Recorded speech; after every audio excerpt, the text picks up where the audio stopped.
Okay, so hello, everybody. Wondering how you are doing today. I'll look over in the chat so I can see your answers, but I just thought I'd hop on here and provide a quick update on the Rhoden case, Ohio versus George Wagner the fourth.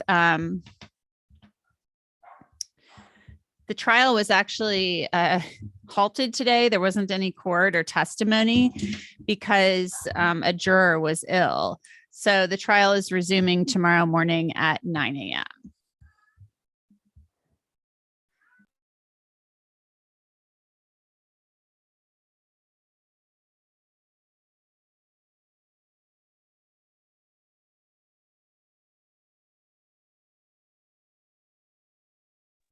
Just give me a minute, guys. I need to answer a question really quick. Oh, thanks so much, Donna. That's very sweet of you.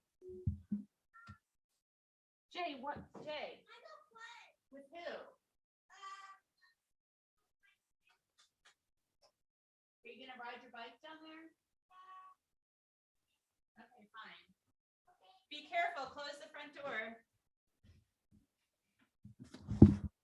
Okay, so sorry about that. Had a little one come home from school and ask some questions.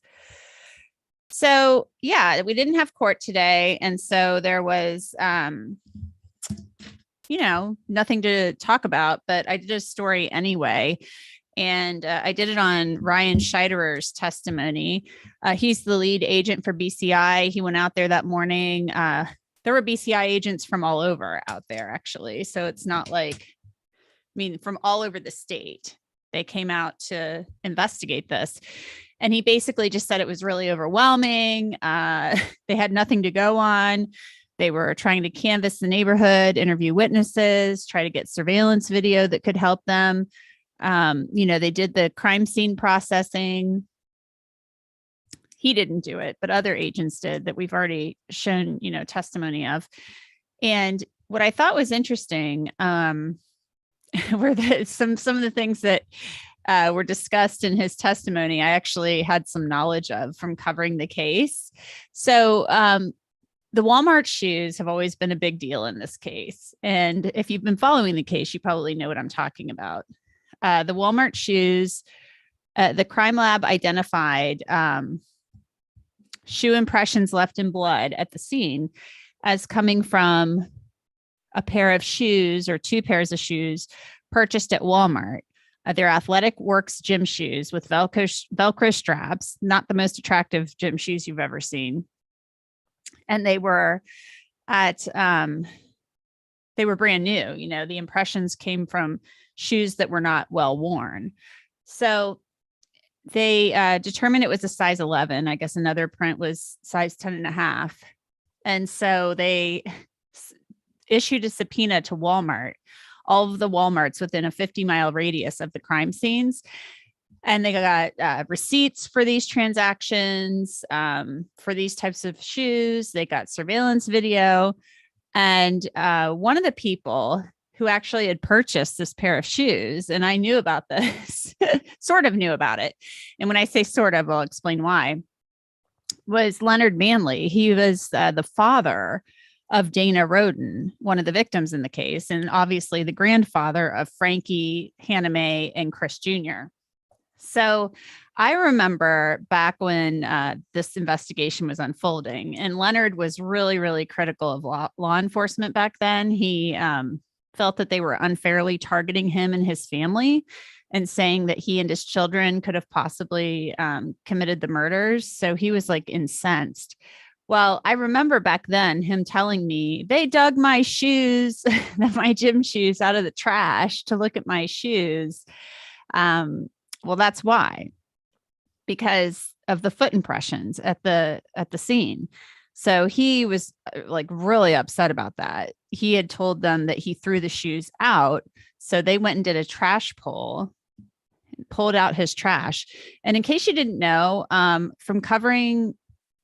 sadly, from covering homicides and trials and just missing persons cases, they can pinpoint where your trash goes. Apparently at these landfills, they keep track of what trash goes where.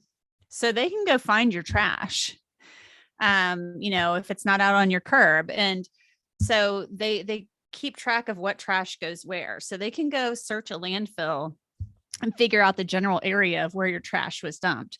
Apparently they did a trash pull. They found his gym shoes and they found that the treads were worn and that they were actually a size 10, not a size 10 and a half or an 11. And so they didn't believe that the shoe impression analyst didn't believe that those impressions came from Leonard's shoes. Now, Leonard sadly passed away last December. And so, but he was really upset with law enforcement in the beginning of this investigation. And then he kind of came around and was not angry anymore, I guess. So he just felt like the murders were never going to be solved, yada, yada, yada. So let me look at your, yeah, totally weird that he had the same shoes.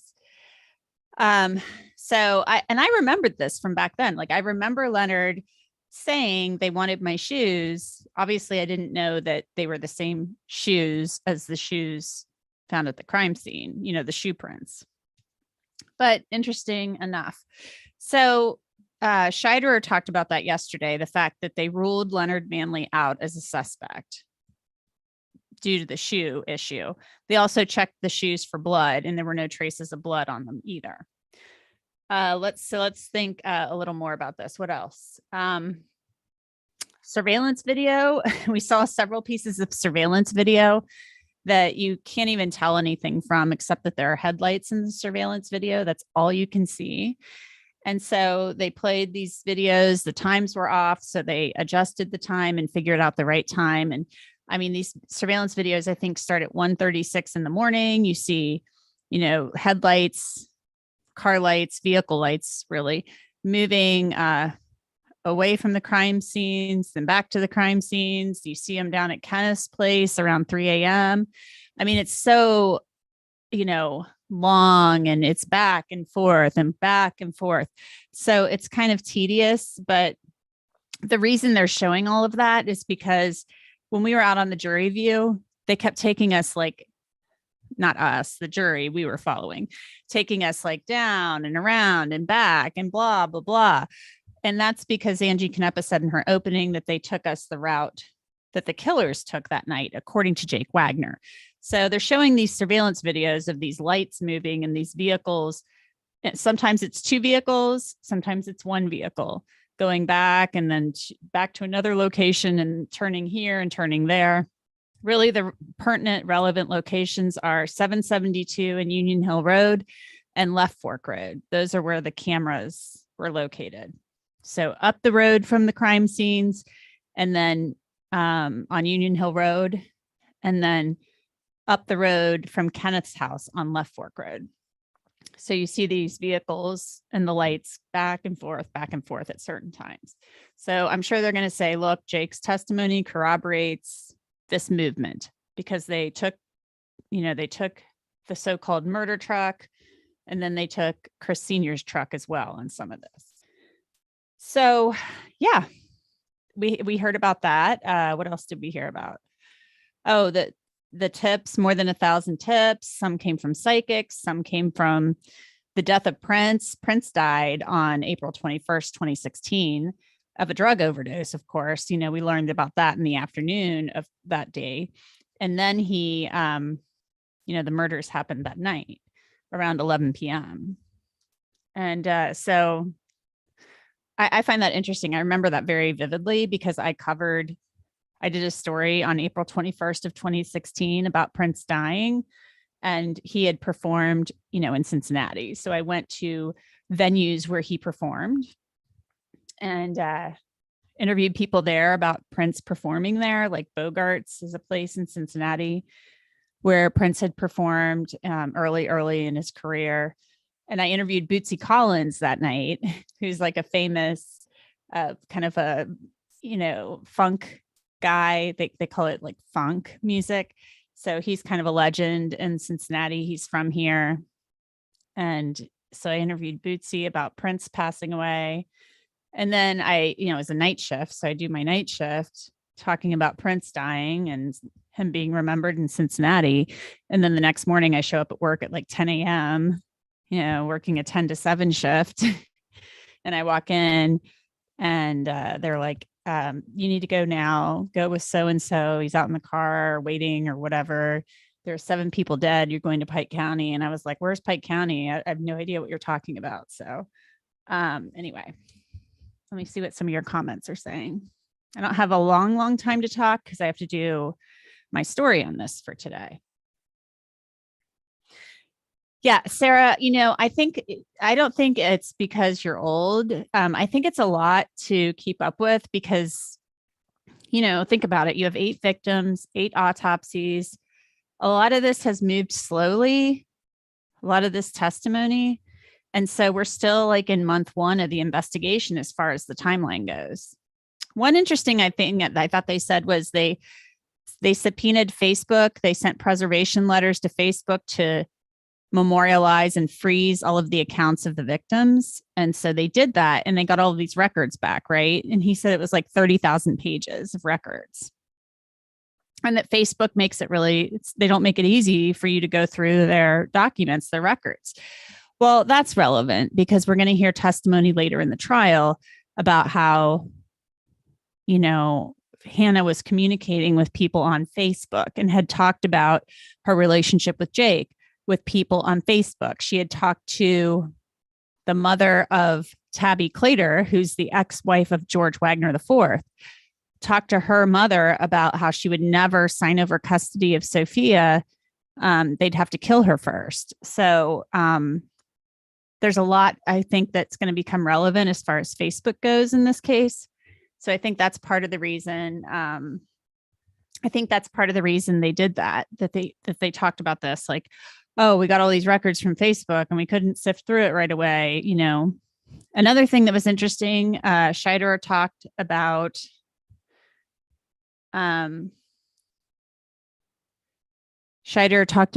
how they interviewed Jake Wagner, not him, but other people interviewed Jake Wagner on May, I think 13th of 2016, less than a month after the murders. Jake, and they showed a screen grab of the interview with the BCI agents, and he had really dark hair. He said he later learned that Jake's hair was not that dark naturally. His hair was lighter, his natural color. And so they said that Jake, everybody involved in this who was questioned, provided a DNA sample and their cell phones for extraction. Everybody except Jake. So Jake apparently provided a DNA sample, but would not provide his cell phone. Interesting tidbit there. I think they got his cell phone the following year because I remember in May of 2017 when they were searching the Adams County property, I remember trying to call Jake's cell phone and it like not going. I don't know if it wasn't answered or I can't remember, but I was trying to reach him and I reached Angela Wagner and she said they were out of town on vacation. So yeah. And that she would talk to me when they got back. And then her lawyer told her not to talk. So I couldn't reach Jake because I think that they took his phone. So he might have gotten a new phone by that time.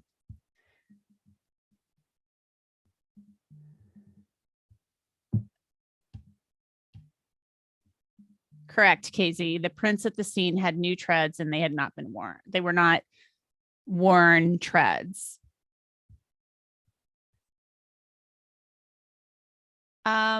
Okay, so Brown Eyed Girl is asking, did Jake admit to removing the cameras off the neighbor's home?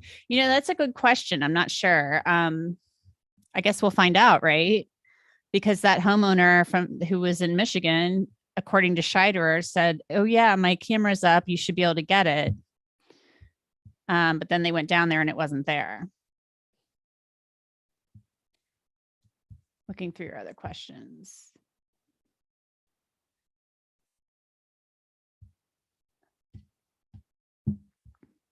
So yeah, I'm doing a story on this today.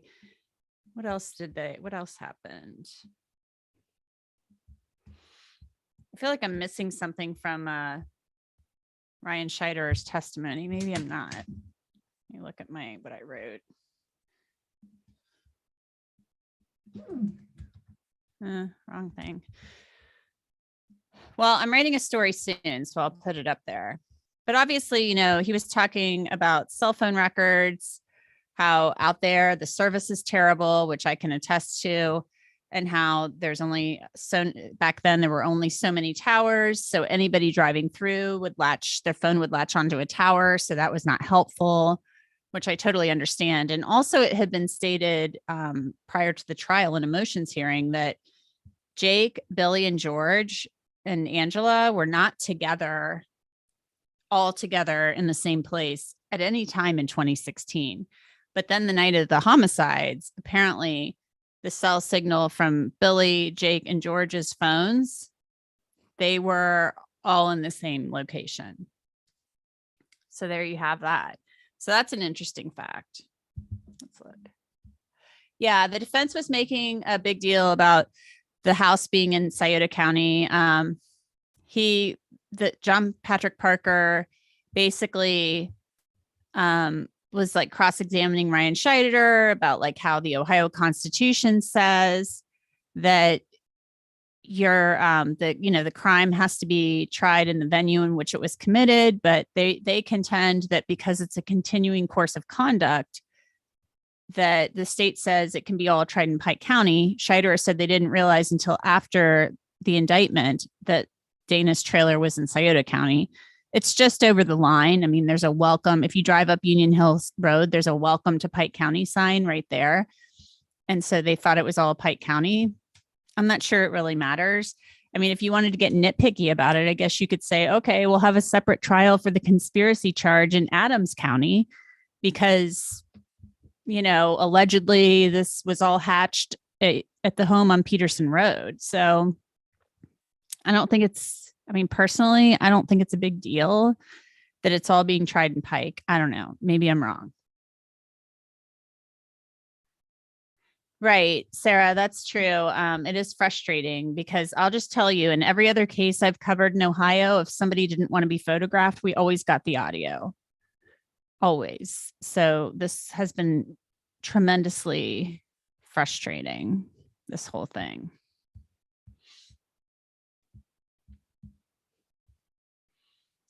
KZ asks, is there anywhere to read or watch Jake's interview, confession, or proffer? No, not at this point. And that probably wouldn't be available for a really long time. His police interview, we know from what was shown in court yesterday was on video, was videotaped. The confession and proffer, I mean, I think that the defense might pull that out to try to impeach him during his testimony, but the state's not going to play that. There's no reason to play it when he's going to testify. Yeah, Donna, the headlights were interesting, the two trucks, because think about it, that time of night out in the country like that, are you really going to have vehicles? You're probably not going to have a lot of traffic on Union Hill Road and 772 and Left Fork Road at that time of night.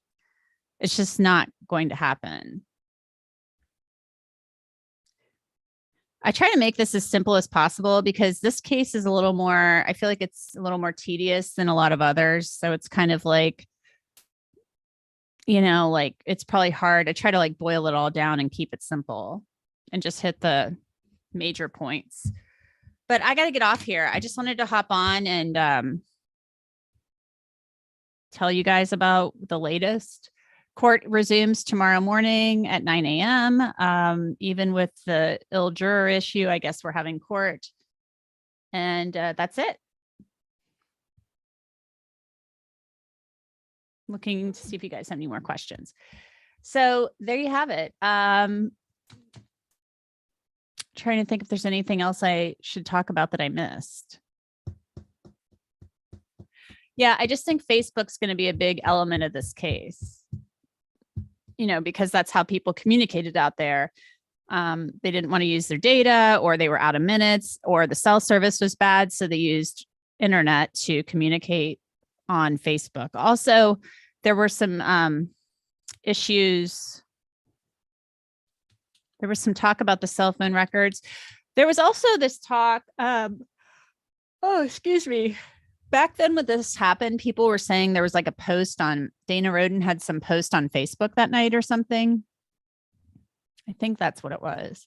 Her last text apparently went out at 3:30 in the morning, but her cell phone wasn't found. So I'm wondering if she sent that or if somebody else had her phone and sent that. So we'll find out. But I'm going to get off here.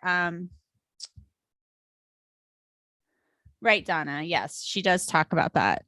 I'm just, I don't remember the part about the cell phones, whether they admitted to sending messages on the cell phones to make it look like they were still awake or whatever. But yeah, anyway, I'll talk to you guys soon. If you have any questions, feel free to shoot me a tweet or something. Talk to you later. Bye.